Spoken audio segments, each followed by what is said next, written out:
আলাইকুম, কে আছেন আপনারা? আমি কল মেলা ফাইন আছি। দিস ইজ হাস্তরি আপা আজকে হাজির হয়েছে সুন্দর একখান রেসিপি নিয়ে। হেডর নাম হলো গা বিয়ে বাড়ির ডাল গোস। আর আমাগর এলাকাত রান্ধে হলো গা বুটের ডাল দিয়া কলিজা দিয়া। সেজন্য কয় কি যে কলিজা দিয়া বুটের ডাল। আমাগর এলাকাত কিন্তু এবহরে গোস্ত দিয়া বুটের ডাল আনদে না, বুঝলেন? আর আমাগর এলাকাত সিরাজগঞ্জের আনাচে কানাচে যিহিনি আপনি বিয়া খাবার যাইবেন না কে, এই কলিজা দিয়া বুটের ডাল ঠাক পুই। আর আমি একটা ভিডিও দেখতেছি কি যে বিয়ে বাড়ির ডাল গোস মানে লই যেবারে গোস্ত দিয়ে ডাল দে আনদে।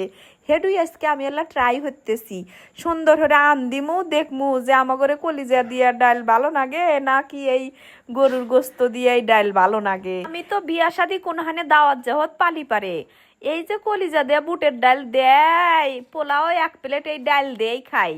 তারপরে এই যে রোস্ট মাংস এল্লা মেল্লা খাই, কিন্তু তৃপ্তি করলে আমি এই ডাল দিয়ে ভাত খাই পাই। এই জন্য এই ডাল আমি মিস করি না। এক কথা দরবার গেলি পারে বিয়ে বাড়ির যত ধরনের খাবারই খাই না কে, বুটের ডালই হলো আমার সবচাইতে প্রিয়। এই যে আমি ডাল গোস রান দিতেছি, আপনারা তো দেখতেইছেন। তারপরও আপনাদের আল্লাহ সুন্দর হয়ে কয়া দেই কে ভরে রান্দান আগে।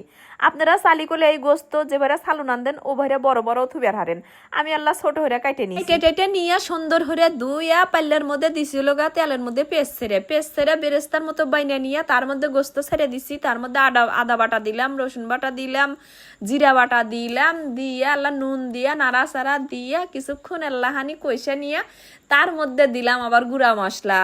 হচের গুঁড়া দিছি, গরম মশলার গুঁড়া দিছি, হলদির গুঁড়া, মরিচের গুঁড়া, ব্যাগ কিছু দিছি। আর ওই আস্ত মশলা কি কি দিছি সেটা তো আপনারা দেখছেনি।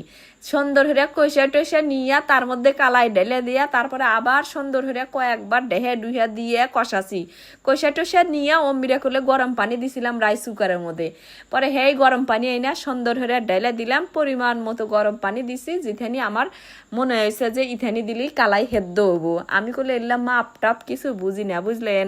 নিজের মতো হয়ে দেই, কত সময় কম হয় কত সময় বেশি হয়। ডাইলে পানি বেশি হয় তখন বেশি হয়ে জাল পারি, আবার যখন কম হয় তখন হলো আবার গরম পানি দেই। গরম পানি হেরম সুন্দর হয়ে বলক পেরা ওই পানি যদি ডালের মধ্যে দেই তাহলে ডালের স্বাদ নষ্ট হয় না। পরে এই গরম পানি দিয়ে আর আল্লাহ ডাল বাড়াই, বুঝছেন? এই হলো কাহিনী। একটু মজার বিষয় আজকে ঘটছে, হেডো হলো আজকে কম হয় নাই বেশি হয় নাকি। আজকে একবারে মাপ মতে ডালের পানি দিছি, দেখছেন একবারে পারফেক্ট হয়ে গেছে গাকুলি। আর এই যে জলের পরিমাণ যে দেখতেছেন এটা কিন্তু আর আল্লাহ গণ হইব ডাল যখন আমি নামামু।